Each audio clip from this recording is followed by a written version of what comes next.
Podcast Negócios SC.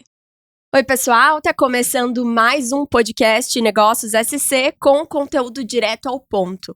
O tema do episódio de hoje é inteligência artificial. E esse tema não foi escolhido por acaso, não. A gente acabou de lançar o novo simulador de campanha do Negócios SC, que tem uma IA por trás. Quem está com a gente aqui hoje, para falar mais detalhes sobre isso depois, é o Fernando Fagundes, formado em Tecnologia da Informação e com 20 anos de experiência na área. Ele é sócio e fundador da empresa Edsim e sócio da TDSoft, ambas com foco em tecnologia para o mercado de comunicação. Para tornar esse papo ainda mais profundo sobre IA, estão comigo aqui também o Hugo Azevedo, que é formado em Ciência da Computação, com MBA em Gestão de Negócios Tecnológicos. Ele está à frente da Hop AI, isso, né? A empresa se tornou referência em soluções personalizadas de IA, atuando com empresas em setores como aviação, indústria automotiva e alimentícia. Também está aqui o Túlio Duarte, que é o vice-presidente de ecossistema da Associação Catarinense de Tecnologia, a ACAT. Ele é sócio da Harbor Inteligência Industrial, empresa de soluções para controle de produção e qualidade para indústrias e pioneira em soluções para a indústria 4.0 no Brasil. Sejam bem-vindos, pessoal. Obrigado. Então, vamos lá. Para começar, desde o lançamento do ChatGPT, a gente começou a falar amplamente de inteligência artificial, mas a gente sabe que essa tecnologia não é algo novo, né? Então, na visão de vocês, quando que a gente pode dizer que surgiu os primórdios da IA e também por que a criação do ChatGPT representou esse avanço tão grande na tecnologia? Beleza. Posso começar aqui? Vai lá, Eu gosto de contar uma história, tá? É uma pergunta que eu vou fazer para vocês, que é o seguinte: se eu pegasse um recorte de uma notícia do New York Times, e nessa notícia estava escrito o seguinte: ela vai ser capaz de falar, agir como um ser humano, ter consciência própria. A gente está evitando de chamar de máquina.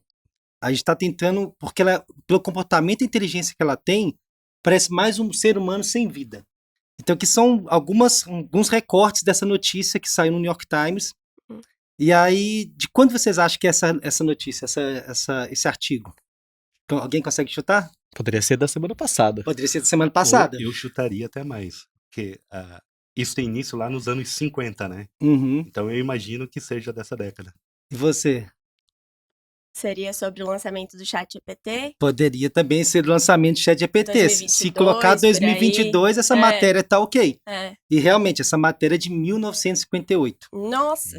É um jornal que foi publicado pelo New York Times, falando sobre quando que começou lá o Perceptron, quando começou os investimentos em IA, e eles tinham uma expectativa muito parecida com o lançamento do ChatGPT. Se você ler essa matéria, parece que está falando do ChatGPT. Então, realmente, é algo bem antigo, já estamos nessa ciência há um bom tempo. Minha mãe estudou isso, enfim, meu irmão, minha irmã, a família toda já veio dessa área. É mesmo? A família toda tecnologia? A família toda da tecnologia, não tem como fugir. Dinastia do IA. Pois é. Exatamente. Mas e daí, se já tem há tanto tempo, né? Por que o ChatGPT virou tão hypado, assim, e representou esse avanço, né, da tecnologia? Eu vou puxar um pouco aqui, dizendo que é a questão da linguagem natural, né? A questão de você poder interagir sem entender do outro lado se realmente aquilo é uma inteligência, um ser humano, né? No nível de entendimento, nas gírias, na entonação, nas contrações e assim por diante. E também a questão de você usar a inteligência diretamente, né? Quando você usa uma inteligência artificial hoje, geralmente a gente usa indireto. Por exemplo, você coloca lá o Waze no carro para chegar mais rápido. Você está interagindo com o Waze, lá atrás ele está usando uma inteligência por trás. Então você não está interagindo diretamente com ela. No caso do ChatGPT, né, você está interagindo diretamente com ela, você está perguntando, você fala, deixa eu fazer uma piada aqui, diretamente para ver como ela reage. Você não consegue fazer isso no Waze. Como é que eu vou fazer uma piada para talvez brincar com o algoritmo de chegar mais rápido no Waze? Lá você você interage diretamente. Então, essa capacidade de falar e entender, ou conversar com a gente, é o que tornou mudou a chave, acho que na cabeça das pessoas. Eu até diria, por exemplo, o seguinte, fazendo um paralelo, tá? A gente já tinha internet há muito tempo aqui no mundo, né? No Brasil também. Então, tinha lá em 2000, você tinha os portais de notícia, já tinha o ICQ, tinha MSN, tudo internet, né? No computador. A partir do momento que você levou a internet para o celular, você meio que mudou a chave ali. Ali você democratizou, deu. Muita gente começou a ver a internet de um jeito diferente. Ah, não é só aquela coisinha de ficar lendo notícia, não é só aqui eu resolvo o banco, aqui eu chego mais rápido. Não é só o momento que tu vai É, sentar e vai navegar na internet, né? Ela tá o tempo todo. e eu acho que o chat GPT em si, tá? Ele causou essa mudança na mentalidade.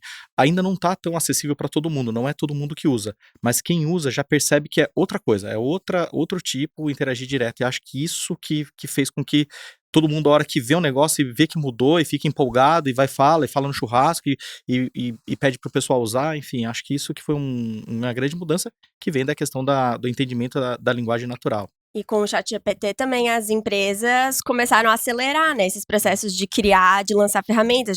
Muitas já tinham em desenvolvimento e aí foi lançando. Hoje a gente tem várias aí, É né? uma corrida, né? Eu vou puxar o gancho ali que o Túlio trouxe, que eu acho muito interessante, né? O que que tornou o ChatGPT tão acessível, né? Antigamente, para alguém ter inteligência artificial, eu tinha que ter uma grande quantidade de dados, eu tinha que ter processamento, máquinas para processar esses dados, tinha que ter o cientista de dados para fazer com que aqueles dados fossem inteligentes, né, para dar inteligência.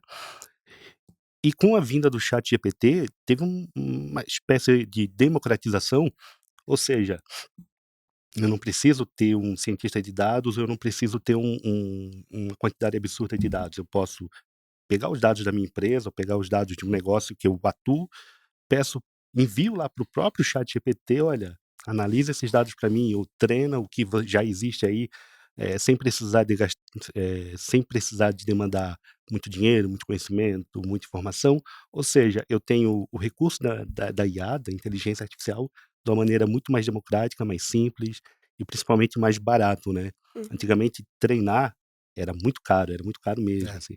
Hoje em dia eu consigo fazer um treinamento com um baixo custo devido já a esses grandes players como Microsoft, a OpenAI estarem liberando esses recursos para nós, né, para E todos. tinha uma questão também do custo computacional. O que significa isso? Tem um cliente nosso que, há uns 25 anos atrás, mais ou menos, na tese de mestrado ou doutorado, não lembro bem, ele estava fazendo trabalho na TAM, ele era algum diretor, alguma coisa da TAM, e ele tentou fazer uma IA. Ele chegou a fazer essa IA, na verdade, uns 25 a 30 anos atrás, só que o computador em si não era muito acessível, né? Então, assim, internet não tinha, era muito difícil, né? E aí, 2 anos atrás, a gente fez essa mesma IA que ele fez há 30 anos atrás, 20 e poucos anos atrás. A gente fez a mesma IA de uma forma muito mais rápida, em 6, 7 meses, né? Com poder computacional muito maior, usando nuvens como Microsoft, IBM, entre outras coisas. Então, realmente, o acesso está mais fácil para uma pessoa, um usuário qualquer, a pessoa não precisa ser especialista. E para quem é especialista, tem mais poder computacional para desenvolver a solução. Então, realmente mudou muito aí, o mercado está bem diferente. E estamos gostando bastante do que está por vir, né? O que está acontecendo e o que está por vir. E fora do que a gente vai falar mais, né, que todos vocês trabalham aí com IA, vocês usam pessoalmente essas ferramentas já? Vocês têm usado, têm experimentado? Porque eu vou ser bem sincera, eu tenho usado muito pouco e muitas vezes, por exemplo, usei ChatGPT, tentei ajuda aí pra texto e tal. Eu geralmente achava que não me ajudava muito, mas aí eu comecei a ver a importância da informação do briefing que tu vai dar, né, que é o que tá se falando, como é que é o prompt do que tu vai fornecer pra IA, pra aí tu receber uma resposta realmente mais completa. Vocês estão usando? Como tá na vida de vocês isso? Eu uso todo dia, tá? Assim, já faz parte da minha rotina. E eu até diria uma coisa, assim, sobre querer ou não querer, ou ter ou não ter que usar, tá? Eu acho que isso aí é um conhecimento que a gente vai ter que evoluir todo mundo como usuário. a gente vai ser mais produtivo, vai ser mais eficiente. Assim como a gente aprendeu a usar o computador, aprendeu a usar o celular, a gente vai aprender a usar a IA porque vai trazer um benefício grande pra gente. Esse é um ponto bem importante. E aí pensa assim, como é que eu vou começar? Eu acho que toda vez que você pensar, nossa, essa tarefa aqui, eu podia automatizar ela. Ou então toda vez que você pensar assim, já é a terceira vez que eu faço a mesma coisa. Toda vez que tiver esse pensamento, é provável que você consiga colocar uma IA que faça essa parte que você já fez pela terceira vez seguida igual, ou que você pensa que possa ser automatizada. Por quê? Porque ela vai te retornar o benefício de você não ter que fazer, e você vai poder dedicar a coisas de maior valor agregado, né? Uhum. Eu vou citar um caso, que é um caso lá da empresa. A gente fez um projeto com uma empresa que faz bacio, né? Toalete, né? Privada, né? E é uma louça. A gente teve que colocar uma IA de reconhecimento de defeito nela, né? Pensa o seguinte, um operador, eles têm 100 operadores, tá? Que fazem isso. Eles carregam esse bacio, ele pesa mais ou menos 30 quilos, carregam para uma mesa de inspeção, fazem a inspeção visual e aonde eles detectarem defeito, eles fazem uma retificação na porcelana, como um dentista faz uma retificação no dente. Onde é que ele agrega valor? Olhando ou retificando? É retificando, né? Uhum. É onde ele coloca o valor de volta. Você tem um bacio que está quebrado, ou rachado, ou trincado, e ele vai lá e faz uma retificação que deixa imperceptível, o bacio volta a ter o valor dele. Então, só que assim, num turno, ele tem que fazer isso em 400 bacios, cada um. Então, pensa você carregar 30 quilos, colocar, inspecionar, e depois, então, chega no meio, no fim do turno, ser humano fadiga, e ele começa a deixar de agregar valor. Então a gente, por exemplo, nesse caso, que é uma tarefa repetitiva, de reconhecimento de padrão, é totalmente adequada. Uhum. E é por isso que eu sempre digo, toda vez que a gente pensar que a gente está fazendo uma tarefa repetitiva, é bem ali que dá para atacar. E eu acho que é uma mentalidade que todo mundo tem que ter todo dia para começar a utilizar, e é um grande empurrador nas empresas, né? Não, eu tenho certeza que assim que eu começar realmente a aprender a usar direito, vai me beneficiar muito, porque eu vejo isso também. No dia a dia, a gente tem muitas atividades repetitivas que não necessitaria, né? E a gente, esforço. a gente não desacostuma com comodidade. Toda vez que a gente tem uma comodidade, alguma coisa que faz automático pra gente não quer voltar atrás, né? Verdade. Tirar o celular de qualquer um aqui, a pessoa fala, a minha vida vai ficar mais difícil. Quando você sentir a produtividade. E vocês têm casos? Olha, eu uso diariamente, eu uso o Copilot, eu uso o ChatGPT, eu tenho as contas pagas do ChatGPT, eu uso o GPT por APIs, para gerenciamento de algumas coisas. Inclusive, eu tenho na minha máquina instalado outros modelos que eu testo, né? Às vezes eu mesmo quero testar, treinar alguma coisa, algum novo modelo. A Meta, né, que é a empresa do Facebook, disponibiliza para você o Llama, que é um modelo de dados já treinado, semelhante ao GPT, né? Só que você tem a comunidade de baixar na sua máquina, testar sem ter custo. Eles têm várias opções lá para te testar, inclusive tem comunidades que já treinam essas linguagens e te devolvem, você pode baixar ela e usar.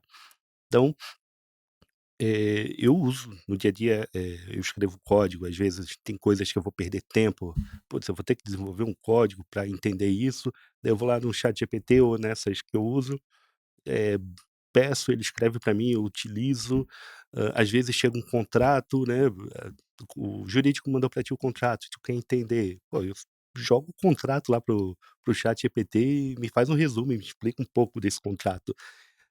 Então ele te dá muita eficiência, muita produtividade, né, no teu dia a dia. Eu acredito que quem tiver essas habilidades, né, até como foi falado ainda há pouco, surgiu um novo ramo, né, de trabalho, que é a engenharia de prompt, né. Quem tiver muito habituado e adequado a escrever prompts que consigam, né, te dar respostas boas, eu acho que esse é o caminho aí que vai fazer com que isso seja bem usual para Só pra todos, ficar né. bem claro pro pessoal que tá nos ouvindo, o prompt, ou assistindo, né? O prompt é justamente aquela base de informações que tu vai fornecer pra IA, pra daí ela te dar uma resposta, né? Então não é. Então, quanto melhor for esse prompt, quanto mais completo for, melhor vai ser a resposta da IA, Tem né? que saber conversar com ela. É isso aí. Eu não sei ainda, acho que preciso aprender melhor mesmo, confesso. Mas vocês estão vendo, porque assim, vocês são da área de tecnologia, né? Então, eu imaginei que fosse natural vocês estarem utilizando. Vocês veem, assim, na vida pessoal de vocês, outras pessoas que não são da área também utilizando, ou isso ainda tá muito dentro de quem é da área? Eu acho que essa transformação está acontecendo numa velocidade absurda. Uhum. Assim, as pessoas à minha volta, por eu trabalhar com IA, né, ter uma empresa de inteligência artificial, o tempo todo estão pedindo ajuda. Uhum. Poxa, eu sou advogado, eu sou engenheiro, como é que eu faço? Então, assim, o tempo todo eu estou ajudando as pessoas, até informalmente mesmo, enfim, no meu dia a dia. As empresas como um todo, elas já estão buscando investir, essa jornada, ela começou há alguns anos, mas por conta do ChatGPT, os investimentos triplicaram, quadruplicaram, os investimentos realmente estão bem interessantes. Praticamente quem não está investindo hoje como empresa, ele pode ter certeza que os seus 2 ou 3 concorrentes já está investindo, já está adotando. Então, realmente é uma corrida. E as próprias startups, né? Ele falou da CAT, tem muitas startups da CAT que antes do ChatGPT, antes de ter esse boom da IA, estavam com um mindset, né, um caminho, e agora, com esse boom da inteligência artificial, passaram a adotar e absorver essa IA dentro da sua solução. Então, realmente o mercado está bem acelerado. Para quem ainda não está trabalhando com a inteligência artificial, não está usando no dia a dia, é melhor começar a correr também.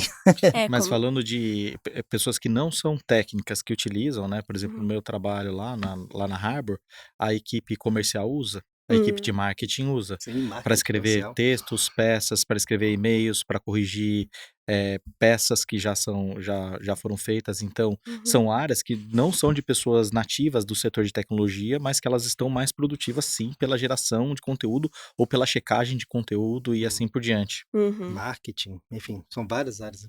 E como é que tá, então, o cenário do Brasil e de Santa Catarina, pessoal, em relação à IA? Vocês estão daqui, têm empresas daqui, podem falar melhor do que ninguém, né? Vocês acham que a gente tá acompanhando, tá à frente? Como é que tá? A gente aqui em Santa Catarina tem bons cases, né? Acho que tem bons cases nossos, bons cases de outras empresas também. Tem um case muito recente que eu acho que eu gosto de falar, que até saiu na mídia. É uma empresa de aroma de Jaraguá do Sul. Não sei se vocês conhecem, chama Duas Rodas. Não é empresa de rodas, não é empresa de moto. É empresa de aroma centenária. É uma empresa que Santa Catarina deve ter bastante orgulho aí de estar na liderança dessa indústria alimentícia, né, para aromas. Eles estão investindo em inteligência artificial com a gente desde 2017, então já tem um bom tempo, foi antes do boom, tá? Então eles já investiram bastante, estão continuando a sua jornada. E o presidente dessa empresa saiu na mídia ele falando que a inteligência artificial que eles investiram, que a gente desenvolveu, gerou uma economia de 40 milhões de reais por ano, aumento de faturamento de 33%, enfim, são ganhos bastante expressivos, né? Então, isso é uma indústria, mas tem, por exemplo, uma startup da CAT, inclusive, do ecossistema do nosso amigo aqui, do nosso ecossistema, né? A Orgo, por exemplo, ela faz background checking de pessoas para imobiliária. Então, quando você vai alugar o seu apartamento para alguém, na imobiliária vai alugar um apartamento, ela precisa verificar quem é essa pessoa que está aí por trás, para quem eu estou alugando, fazer toda a análise dessa pessoa, do histórico financeiro, enfim, se tem um histórico criminal ou qualquer coisa do tipo, é uma inteligência artificial agora pela Oracle que está fazendo esse trabalho. Então, tem desde startup fazendo soluções com inteligência artificial em grandes indústrias, escritórios, né, Góes Niconadelli fica em Criciúma, eles também, escritório de advocacia, investindo em inteligência artificial com a gente já há um bom tempo também, ajudando a automatizar os processos jurídicos. Então, do nosso lado, a gente vê grandes empresas, Softplan, Senior, grandes parceiros nossos também com inteligência artificial. Softplan, em 2019, a IA deles foi premiada a melhor IA construída na nuvem da IBM. A gente participou desse projeto junto com eles. Usando o Watson. Usando o Watson. Então, Santa Catarina está muito forte. Tá? Para a gente, na nossa visão, Santa Catarina está destacando aí no mercado brasileiro e internacional. Né? O case da Softplan competiu com várias empresas do mundo e ganhou o primeiro lugar. Orgulho, né? Pra Santa Catarina. Isso E, bom, já que a gente viu que quem não tá usando vai ficar para trás, né? Quem não começar a usar, há uma preocupação generalizada de também que a IA vá roubar os empregos das pessoas. Qual é a opinião de vocês sobre isso? Eu vou puxar essa daí que eu sempre escuto essa daí, tá? Sempre escuto. E engraçado que acho que todo mundo que trabalha com IA deve escutar essa daí. Assim, teoricamente, tá? Eu vou primeiro com dados, vamos com dado. Existe o Fórum Econômico Mundial, ele faz um relatório sobre a adoção de tecnologia no mundo e o impacto disso nos empregos. Eles chamam o futuro dos empregos. É um documento que eles lançam a cada 2 anos, tá? E eles falam que, assim, 5% dos empregos são totalmente automatizáveis, tá? Então, assim como um dia já houve um ascensorista, que era a pessoa que apertava o botão no elevador e se descobriu uma maneira de que isso não era necessário, existem sim 5%. Só que a quantidade de empregos geradas, né, por adoção de tecnologia, o saldo é positivo. 87 milhões de empregos foram perdidos pela adoção de tecnologia, principalmente IA, e 82 e 97 foram gerados, né? Então o saldo é bem positivo. E o que o pessoal fala bastante, tá, é que é o seguinte: quase todo emprego deve ter entre 20% a 30% de tarefas automatizáveis. Essas tarefas, sim, são, de fato, aquelas que a inteligência artificial vai atacar. Então, hoje, ela serve muito mais para ajudar você a ser mais produtivo do que substituir, né? Talvez no futuro muito distante, ou não sei se tão distante, mas no futuro possa acontecer de substituir totalmente. Talvez, pode ser, vamos ver a evolução. Mas hoje o que a gente olha bastante é que ela é uma, entre aspas, empoderadora do teu trabalho. Por quê? Foca nas tarefas de valor e deixa de focar nas tarefas de baixo valor, de repetidas e assim por diante. Então, hoje a resposta seria não. Por isso sim, o incentivo de utilizar. O que vai acontecer, o que pode acontecer em relação ao trabalho, é a pessoa que não quer utilizar, não quer aprender, não quer evoluir para isso aí, ela ser substituída justamente porque não sabe trabalhar em parceria.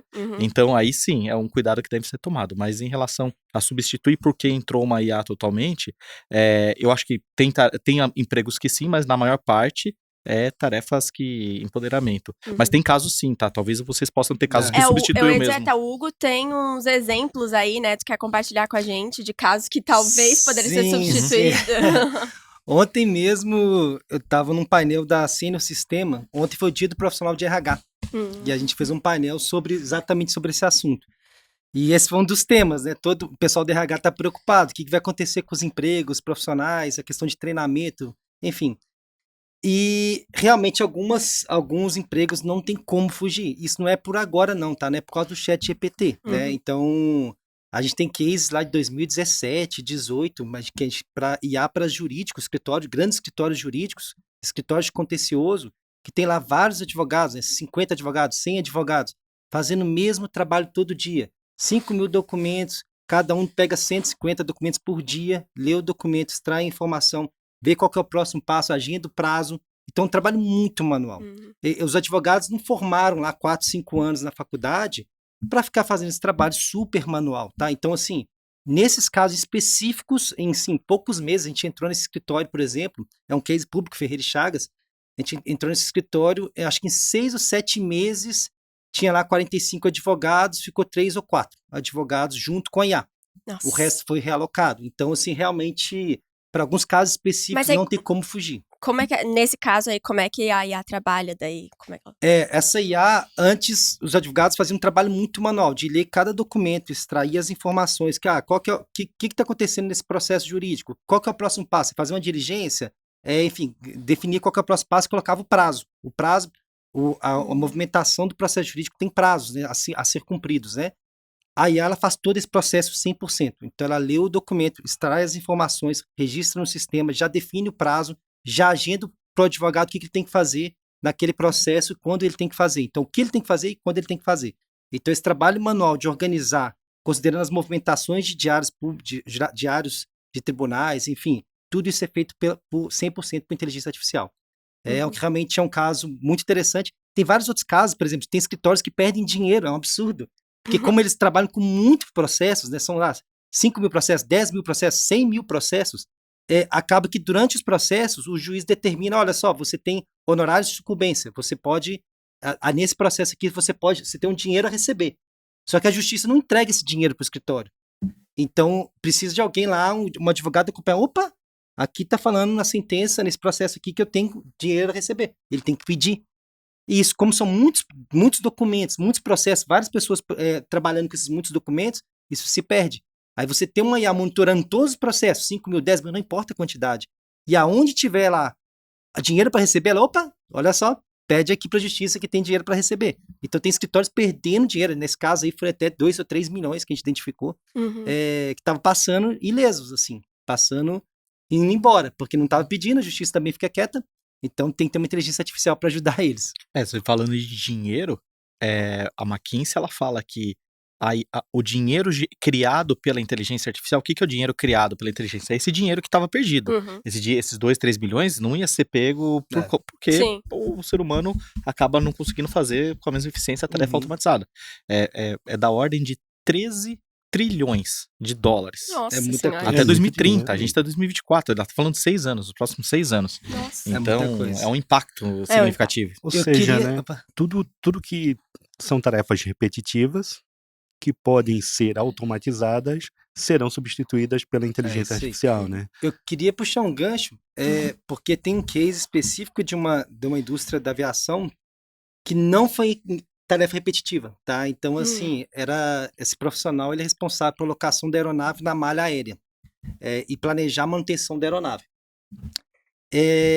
Então, não era um trabalho repetitivo, é uma coisa que exigia total capacidade de um profissional especialista para fazer esse tipo de trabalho. Era uma equipe fazendo esse trabalho. E não era uma tarefa repetitiva. Ainda assim, nesse caso, e é um caso interessante, que envolve muito pessoas, né? Que esses profissionais, principalmente um profissional desse time, ele estava atrasando o treinamento da inteligência artificial. Então, quem faz o treinamento da IA são os próprios especialistas, não somos nós. Nós não somos especialistas em aviação, nem aroma, nem indústria automotiva, jurídico, a gente não é especialista em nada, a gente é especialista em treinar IA.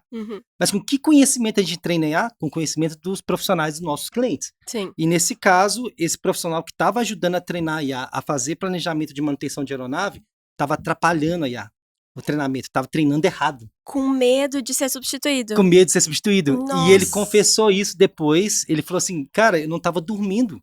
Eu ia para casa e ficava assim, cara, como é que a empresa que eu trabalho há 25 anos, ou não sei quantos anos, desculpe a idade, não lembro mais, mas 20 e poucos anos, tá me forçando a treinar algo que vai me substituir, vai fazer algo melhor que eu. Então, assim, ele não conseguia dormir, ele falava com a esposa, ele estava realmente entrando em depressão por conta disso. E depois que ele percebeu que não, gente, eu estou treinando algo que na verdade vai me ajudar a ser mais produtivo. Então tem que tomar um cuidado que às vezes as pessoas têm um receio, têm um medo, essa IA vai me substituir e tudo mais. Cara, vamos tentar olhar para o outro lado, copo meio cheio.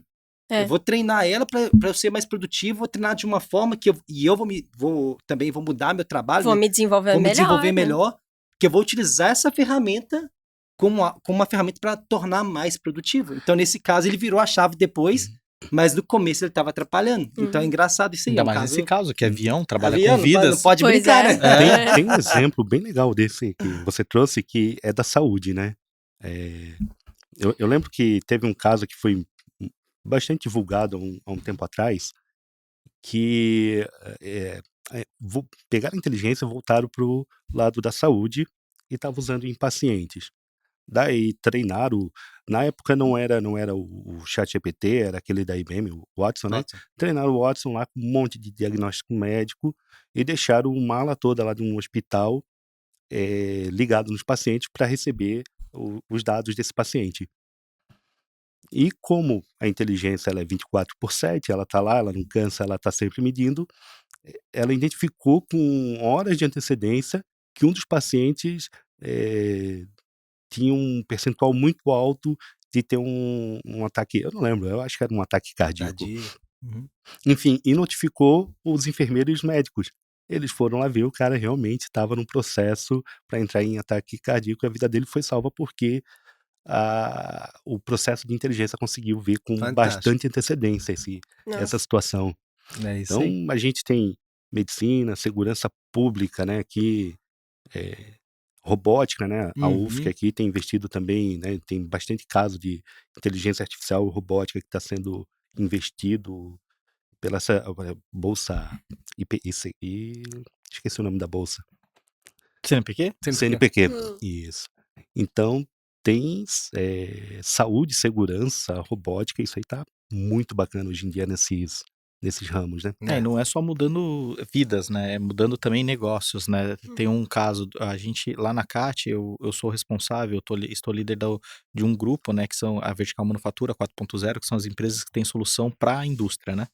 E dentro dessas startups, existe uma que também trabalha com inteligência artificial, que ela desenvolveu uma inteligência para o setor de energia, para a área de mercado livre do setor de energia, onde o preço ele varia, né? Ele varia todo dia, né? Como se fosse uma ação, né? O preço de uma ação. Mas eles conseguiram otimizar ao máximo a variação da energia desse cliente deles, né? Para que ele pudesse colocar o preço de maneira competitiva no mercado, sem perder venda, né? Mas maximizando o valor. Isso foi tão importante para a empresa, né? Eles recalculam isso todo dia, né? Todo dia eles conseguem recalcular isso. Foi tão importante que isso muda a vida da empresa. Eles fazem agora parte da estratégia do negócio desse cliente deles. Então, quer dizer, a inteligência artificial faz parte da estratégia de um cliente e não só mudou o negócio como um todo e fez com que a empresa cliente investisse na empresa de tecnologia. Porque ela faz diferente, ela agrega valor e muda a vida do negócio, a utilização. Então não é só para nosso benefício pessoal, né, profissional, mas também do negócio em si como um todo, né, que a inteligência artificial para os negócios eu acho super fantástico. Com certeza. Claro, a gente tá falando aqui também de muitos lados positivos da IA, mas também tem o outro lado, né? Por exemplo, a questão de ética dessas plataformas, né? Até agora foi uma polêmica recente do ChatGPT-4 aí, que teria usado uma cópia da voz da atriz Scarlett Johansson, né? Que fez aquele filme Her, que ela era uma inteligência artificial. Então, rolou essa polêmica aí. E aí traz uma questão de também tudo que o ChatGPT e todas essas IAs trazem de respostas é com base no que tem na internet disponível que foi produzido por outras pessoas. Então seria essa uma violação aí de direitos autorais? O que vocês acham dessas polêmicas aí? Acho que a ética tem a ver com as pessoas, tá? A inteligência ela é uma ferramenta. A partir do momento que você constrói uma ferramenta ou dá um uso, um sentido para ela de violação, de utilizar, de fazer desse jeito, aí é onde entram os problemas com direitos autorais e tudo mais. Eu lembro uma vez que eu tava, quando eu comecei a brincar com a inteligência artificial generativa, né, que eu entrei no DALL-E, ainda era o DALL-E, separado do ChatGPT, né, e fiz uma frase simples assim, que é a engenharia de prompt, né, que a gente fala, prompt engineer. Por favor, crie para mim imagens de prédios no estilo Niemeyer. E ele criou umas 15 imagens, mais ou menos, mas em toda a imagem eu consegui ver claramente um pedaço de uma obra do Niemeyer, o Olho de Curitiba, enfim, tá? Em todos eles conseguia ver claramente ali, né? Então não é que a intenção dele é violar, mas eu forcei ali de maneira que eu poderia ter escrito de outro jeito, de que ficasse com estilo, mas não trouxesse um pedaço da obra da pessoa em si. Sim. Então... É um problema. Sim, é um problema, com certeza. No mundo inteiro, tá, já se vê vários problemas de ética sendo discutidos, né? Eu acho que a gente tem que começar a utilizar para ver o que vale a pena discutir ou não. Acho que é um ponto bem importante, senão a gente interrompe a evolução sem ainda entender o impacto, né? Começa a discutir hipótese que talvez nem se concretize. E já tem aqui no Brasil, acho que um PL que está em discussão sobre inteligência artificial. Na Europa tem AI Act, justamente para discutir. Acho que um dos pontos de ética mais graves que todo mundo olha é a questão da militarização, tá? da inteligência artificial. Esse é um ponto realmente que impacta. Mas no geral a gente vai ter uma longa discussão disso aí. Mas de que aí. Sentido, por exemplo? De você poder reconhecer, por exemplo, rostos, né, e ter alvos militares perseguidos e assim por diante, sim, né, sim. dar sentido diferente para armas, né, Entendi. Então tem bastante discussão em relação a se deve, não deve, pode, não pode, se vai atingir, não vai atingir, porque quando a gente também está falando de inteligência artificial, a gente está falando de um mundo probabilístico, não um mundo determinístico, então existe grandes chances de ela acertar, assim como existe chance dela errar. Então esse é um cuidado que todo mundo pensa, né, nas discussões. Então eu acho que sim, eu acho que é uma preocupação grande, grave, que a gente vai ter que discutir de maneira aberta, caso a caso, item a item, e nesse caso da Scarlett Johansson, né, eu posso estar errado, mas se eu não me engano, eles gostariam, o pessoal do ChatGPT queria mesmo que Eles fosse. entraram em contato fosse, com né? ela, pelo que eu vi, eles entraram em contato com ela pra usar Sim. e ela pensou e disse que não. É. E aí parece que Eles contrataram uma outra contrataram uma parecida. outra dubladora parecida. É. E aí acho que ela entrou com processo, não sei o que. Daí eles mudaram a voz, né? Foi a Mudaram pra versão fugir, que- né, da polêmica. Na semana do lançamento, eles tentaram ligar de novo. Mas eu acho que no fim das contas as empresas vão acabar optando por isso, fugir dessas zonas de muito agressivas, de problema de ética, tá? Em prol do negócio, da questão avançar. Tem um problema mais grave, que eu acho que esse eu acho que é o mais difícil com relação à ética, que é a forma que você está treinando a inteligência artificial. Uhum. Tá? Então, eu fiz um teste numa palestra minha com duas IAs. Duas IAs que geram imagens. A primeira IA foi com a mesma. Eu pedi a mesma coisa para as duas IAs, o mesmo texto. Eu falei, ó, gere uma imagem de executivos de sucesso só. Não, com fundo branco. Gere imagens de executivos de sucesso com fundo branco. Ou seja, eu queria focar só nos executivos, né? Na primeira IA, eu pedi umas 2 ou 3 vezes, as imagens muito parecidas. Era um homem e uma mulher, ou 2 homens, uma mulher, ou 2 homens, enfim. De uma idade de jovens, né? Tipo assim, 30 e poucos anos, enfim, brancos, cabelo liso. Então, assim, o estereótipo muito igual, muito igual. Parecia, assim, filme de Nova York, Hollywood, era aquilo ali. E para uma outra IA, eu pedi a mesma coisa, aí você via mais diversidade. Aí você via um careca, enfim, você já via, enfim, um senhor de idade, você já via outros tipos de pessoas sendo geradas pela IA. Por que isso aconteceu? Nesse caso, essa IA da esquerda, pessoas de sucesso, executivos de sucesso, são pessoas padrão Hollywood. Então, na forma que eles treinaram essa IA, houve viés, houve um erro, né, de treinamento. E isso já aconteceu vários cases, tá? Tem vários cases de insucesso, né, no próprio Twitter, enfim, de racismos pesados. Sim, então, assim, quando você postava uma notícia do Barack Obama na época, não saiu o Barack Obama, né, como foto da notícia. A IA recortava o senhorzinho lá, que era o subsecretário que tropeçou no fio durante a entrevista do Barack Obama. Então a IA escolhia o senhorzinho para mostrar na imagem ao invés do Barack Obama. Nossa. Porque era um senhor, era branco. Então, assim, normalmente são pessoas mais poderosas segundo o treinamento dessa IA. Quem treinou essa IA? Essa pessoa, ela era enviesada. Então, assim, se a pessoa é racista e está treinando a IA, essa IA vai ser racista. Então, isso é um grave problema que a gente tem. Porque quem está treinando IA, ela tem isenção do que ela está treinando. Isso é um time que está trabalhando na questão de ética. A gente está trabalhando na questão de datasets, né? Quando eu falo dataset, conjunto de dados que realmente representa a realidade como um todo ou representa a realidade de quem está treinando, da empresa que está treinando. Se eu estou treinando, por exemplo, se eu sou uma empresa de aromas, que é um cliente nosso, mas vamos supor que eu sou uma empresa de perfume, e eu vou lançar uma IA no mercado, pode ser que eu vou fazer uma IA tendenciosa a vender o meu produto de uma forma que está influenciando de uma forma errada, ou tá falando mal de um produto de um concorrente de forma sem ética, né? E essa IA está no mercado, eles estão ajudando a treinar, fornecer os dados, está lá. De quem é a responsabilidade? A IA está falando coisas erradas. Vai culpar a IA, vai culpar quem fabricou, quem pagou, quem desenvolveu? Quem é responsável por essa IA que está fazendo isso? Né? Quem responde? Então tem várias questões em relação à ética aí que são bem complicadas. Hoje a gente tem sofrido, além desse problema de ética, né? Problema de golpes, né? Já apareceu na minha For You o Celso Russomano vendendo iPhone a R$150, né? Então, essa maneira, né?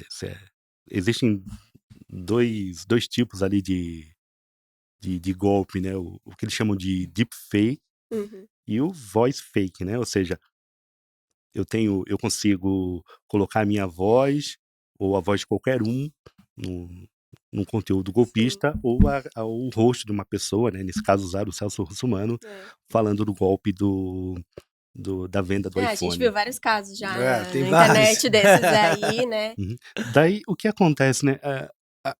A velocidade que a IA ela vai crescendo, né? Ela é muito grande. A nossa legislação, ela, né? Agora que a gente está vendo PL, mas até, né?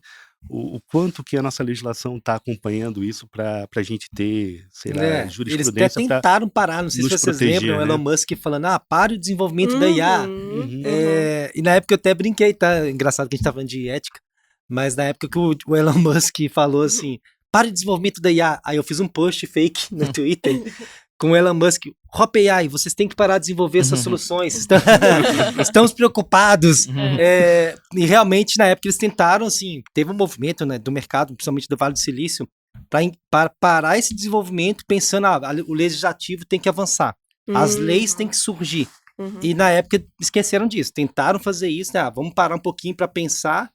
E aí foi um movimento bem rápido, assim, enfim, depois todo mundo investiu, a tecnologia tá na frente do legislativo e infelizmente vai continuar. É difícil acompanhar. Isso que eu ia dizer, o problema é que a gente vai surgindo as demandas conforme a tecnologia vai se desenvolvendo, né? O negócio é que tem que acompanhar, tem que ter a pessoa que vai, vocês que estão lá trabalhando com a tecnologia, e tem que ter quem tá olhando para isso e formando as leis, né? Eu acho que é basicamente isso. E quase todas as profissões, as coisas, elas dependem de ética, dependem de alguns preceitos básicos, né? E é assim, quem aqui já não recebeu no WhatsApp um golpe ali, uma tentativa de golpe de outra pessoa se passando? Hoje mesmo meu pai recebeu Oi, pai. Oi, pai. Minha foto. A gente vai discutir não ter celular por causa disso? Né? A gente tem que ir atrás das pessoas, ir atrás das leis que protejam quem faz o celular, quem faz o WhatsApp e pegue quem usa isso errado, né? Quem faz a tarefa errada. Eu acho que é por aí. Eu acho que mas essa é uma discussão que vai sempre correr em paralelo. Né, com gente defendendo por razões bem corretas, gente defendendo por razões ideológicas, gente tentando, não entendendo bem a questão e talvez atrasando, que nem é o caso do exemplo que o Hugo deu ali, do colaborador, que ele atrasou o desenvolvimento, que ele não estava entendendo a capacidade daquilo do futuro do emprego dele. Então, vai ter diversos motivos pelo qual isso vai ser discutido, e eu acho que é uma pauta bem justa, bem importante ser discutida em paralelo, mas também não perdendo o viés de entender as coisas boas que isso pode trazer, né? Os benefícios, as melhorias e assim por diante, né? Os ganhos. Pessoal, vamos falar um pouquinho, então, agora eu vou chamar o Fernando para falar um pouco mais em detalhes do nosso simulador, né, que a gente lançou agora, um novo simulador que é mais simples, aí o simulador de campanha para ajudar quem quer anunciar, a achar o seu público ideal aí, né, o programa ideal. Então, explica pra gente como é que foi o desenvolvimento dessa tecnologia, como é que ela funciona. Tá. Deixa eu contar uma história bem rapidinho primeiro, tá? Porque eu acho que vai dar um contexto melhor. A empresa que eu faço parte, que eu atuo, a gente está no mercado de mídia um pouco mais de 20 anos. E a gente, desde esse início, né, nossa, eram outras tecnologias, né, 20 anos atrás, era outra forma de agir, né? Então, a gente veio acompanhando, né, essa dor, as dores, né, de uma empresa de comunicação, de venda, de processo. A gente vem há muito tempo acompanhando esse desenrolar, né? Quando chegou, né, a gente sabia que existe o executivo de venda, que vai lá, oferece o seu portfólio de produtos para um cliente, a agência está oferecendo e está fazendo negociação. E as nossas soluções, elas atuam em cada setor, né? Em cada areazinha dessa aí tem uma parte da nossa plataforma lá, para ajudar o comercial a elaborar o tabela de preço, a elaborar o que vai ser disponibilizado para os vendedores, todo o fluxo que o vendedor vende, até chega na parte comercial, né, que chama de OPEC, e daí da OPEC até na exibição, né? Por que eu estou falando todo esse caminho, né? Porque todo esse caminho ajudou a desenvolver, foi o que deu também substância para que a gente conseguisse chegar nessa IA. Então, a gente teve que ter esse entendimento para daí sim começar a pensar, putz, como é que a gente vai ajudar a TV a vender? Automatizar o processo e, ao mesmo tempo, ser o mais assertivo possível para entregar com qualidade, né? pro cliente. Exatamente. Então, com base nesse processo todo que eu estava explicando, é que a gente começou a elaborar essas visões, né, de como ligar esses pontos, ligar. É claro também, a NSC veio com essa demanda, eles já tinham um portal, mas eles falaram, pô, a gente quer que isso seja, a gente quer que isso seja de uma forma simples para que o cliente, o anunciante chegue lá na plataforma e consiga comprar a mídia. Cara, aí é que começou a dificuldade, né? Até agradecer a NSC, porque graças a eles, assim, né, graças a essa parceria toda que a gente conseguiu evoluir esse processo aí. Mandar um beijo até pra Sara e pro Pedro, que olha, são pessoas incríveis, com conhecimento muito profundo em negócio, em mídia. Putz, e se não fosse essa parceria, talvez a gente não tivesse sucesso na elaboração desse projeto, né? Precisamos dos dados, né? Então, a A gente NSC fornece tinha daí. os dados, a gente começou a juntar esses dados, botamos numa base de dados.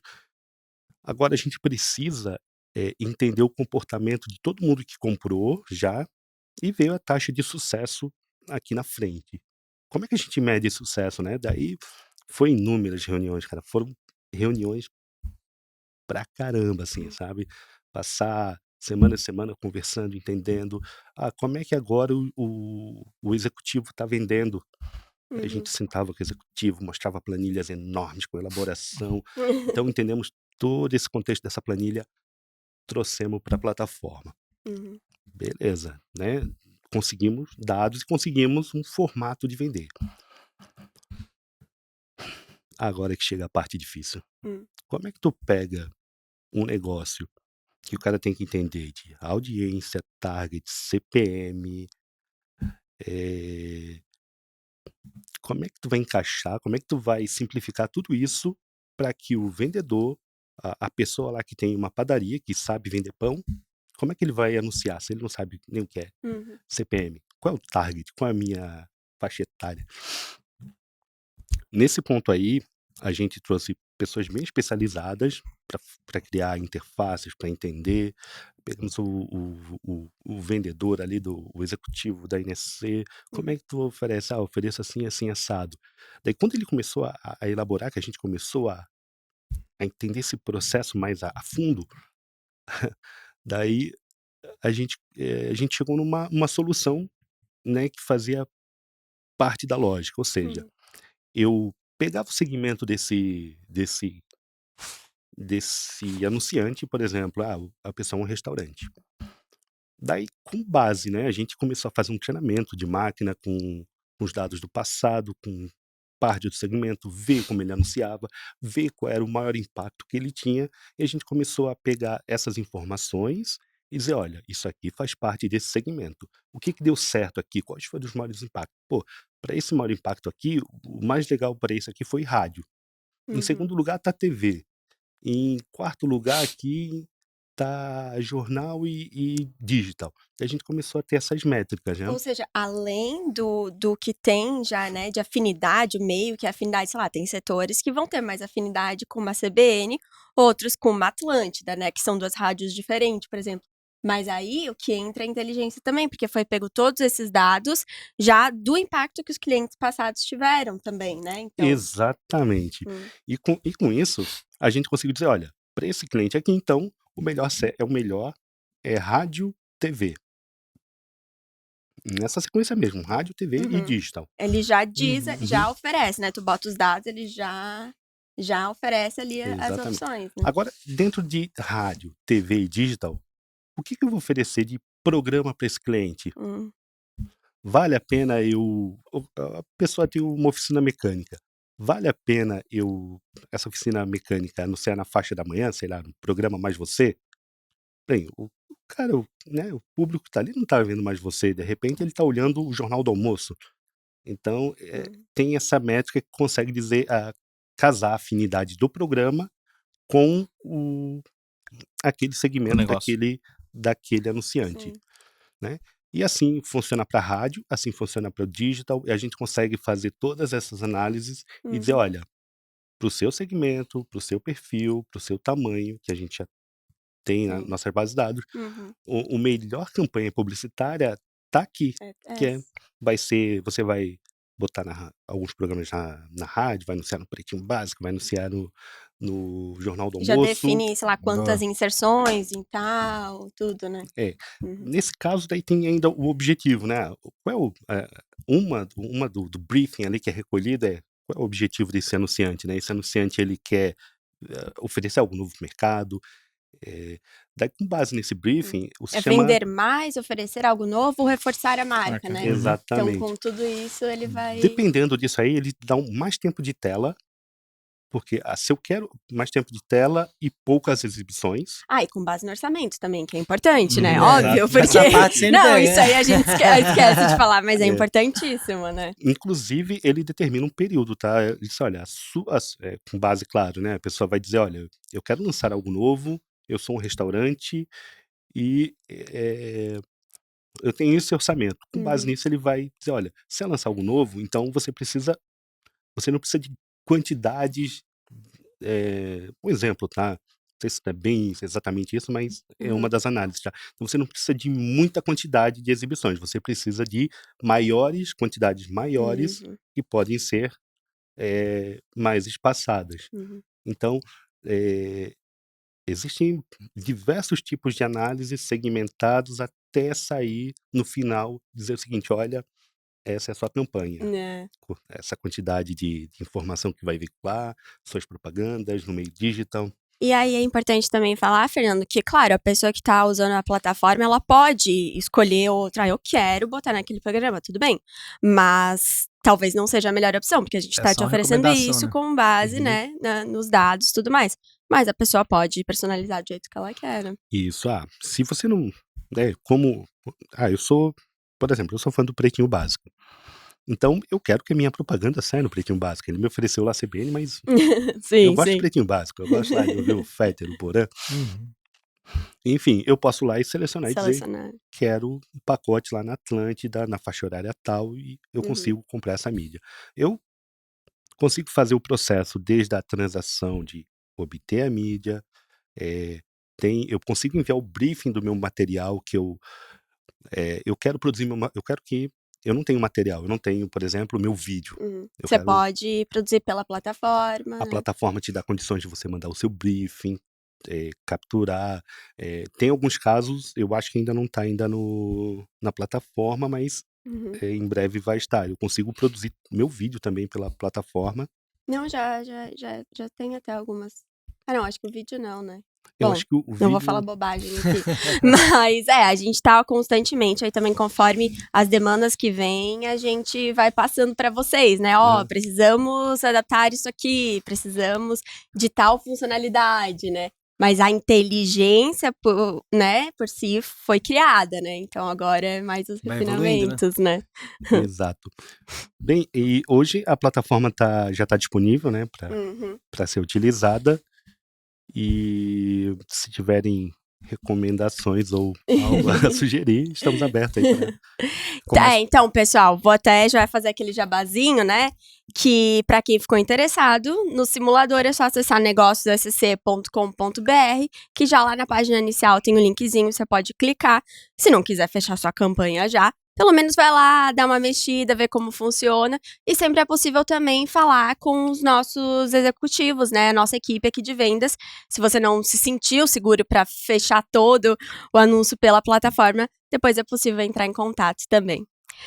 Pessoal, acho que é isso, né? Acho que foi um papo bem legal. Muito Gostei bastante, aprendi bastante com vocês. Muito obrigada. Então, agora eu vou deixar um espaço para cada um passar o seu contato, né? Suas redes sociais. Quer começar algo? Posso sim. Muito obrigado aí pelo bate-papo, foi muito bom mesmo. Deixando aqui meus contatos da empresa hopai.com.br,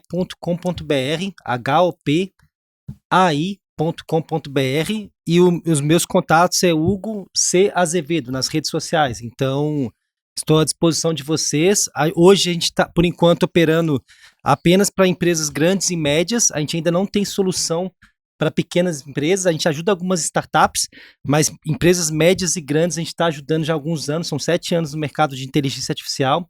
Então, estamos à disposição para quem quiser acelerar e gerar resultados com inteligência artificial. Estamos aí, a Hopai é um bom parceiro para fazer bons resultados para vocês. É isso aí. Bom, eu agradeço o Hugo, agradeço o Fernanda. Bem bacana o papo com vocês. Para quem quiser discutir mais comigo, pode me procurar. Eu tenho só uma rede social, que é o LinkedIn, tá? Túlio Duarte, da Harbor. A empresa é harbor, harbor.com.br. Pode procurar lá, que eu vou ter muito prazer de adicionar, discutir. É um tema que me toca. Obrigado, gente. Você? Gente, primeiramente eu quero dizer que foi uma honra ser convidado para esse podcast, tá? Agradecer a conversa com todos vocês. Quiser acessar o site lá da empresa, tdsoft.com.br. Nem sei, eu não sei. Não usa rede social? Rede Mas e social, quem quer falar contigo pra tirar algumas dúvidas? Não tem um contato pra entrar? um e-mail? O e-mail? Pode ser pelo Instagram, ffagun18. Boa. É o típico que não usa rede social, é o 8. Exatamente. Muito obrigada, pessoal, por ficar com a gente até o final. Já sabe, né? Além do podcast, a gente tem muito conteúdo também no nosso site e nas nossas redes sociais, @negóciossc.com.br. Até a próxima. Tchau!